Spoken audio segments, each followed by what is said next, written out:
নবীর শিক্ষা করোনা ভিক্ষা গায়ে খাইটা মেহনত করে খাও। আমরা তো পারি না দেখে চাই, আমি মানুষের কাছে চাই। হ্যাঁ, পরিচিত জায়গা হলে হাঁটতে পারি, দূরে হাঁটতে পারি না, দূরে লগে লোক লাগে। এই লাড়ি দিয়া মানে এমনি এমনি করে দেখি কোন জায়গায় গাতা আছে, কোন জায়গায় কি আছে, লাড়িটা বাজে। আমার চোখে টাইবারে ছিল, টাইবারের থেকে পক্সের ছিল, পক্সের থেকে চোখ নষ্ট হয়ে গেছে। চিকিৎসা করেছিলাম, আবার কিছু জমি আছে, 2 জ্যেষ্ঠ জমি, 10 গ্রামের হিসাব, 2 জ্যেষ্ঠ 20 কাটা ওই বেচছে কিনা ইসলামী হাসপাতাল শেষ করছি। কিছু হয় নাই, খুদা সিট ভাড়া দিচ্ছি 2 মাস পাও। আমার সংসারে 9 জন লোক, আমরা ছেলের বউ, ছেলে আর ছেলের একটা মেয়ে নাতি, এরা 3 জন, আমরা স্বামী স্ত্রী 2 জন, মানে আমার 4টা ছেলে মেয়ে, 3টা ছেলে একটা মেয়ে।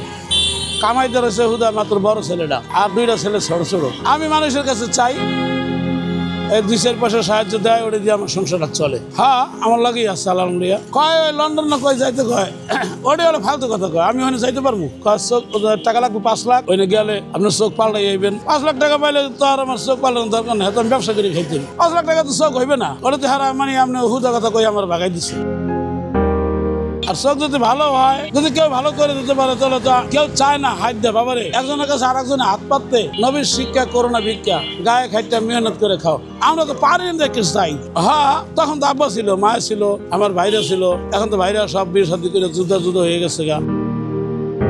তখন তো একই সংসার ছিল, এক ফ্যামিলি সংসার। আব্বা যেটা কইছে ওইটাই। আব্বাই তো জমি বেচছে, আমার দেয়া হয়েছে। আব্বা মারা গেছে 30 বছর হয়ে গেছে, আর আমার চোখ নষ্ট হয়েছে 30 বছর হয়ে গেছে।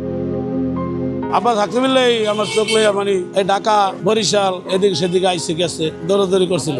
চলতো আব্বা জমিটা তো যতটুকু ছিল আমাকে ভাঙ্গে লয়ে গেছে গাঙ্গে, আর বাকি যেটা আসলে এটা বেচে লাইছি আমরা। এখন আব্বা থাকলে আর চলতো কেমনে? আব্বা তো তারপর আমার চোখ দেখাইয়া, তারপরে তো 16-17 বছর বাচ্চা ছিল, আবার রংমিস্ত্রি কাম করে মানে সংসার চালাইছে, জীবনযাপন করছে। আর চোখের আর কিছু করতে পারেনি। চোখের টাকা পয়সা তো শেষ করে এলাম মেডিকেল। কোনো বোঝা যায় না, কিছুই বোঝা যায় না। বোঝা যায় খালি দিন হইলে গায়ে রোদ লাগে, আর রাত হইলে ঠান্ডা লাগে।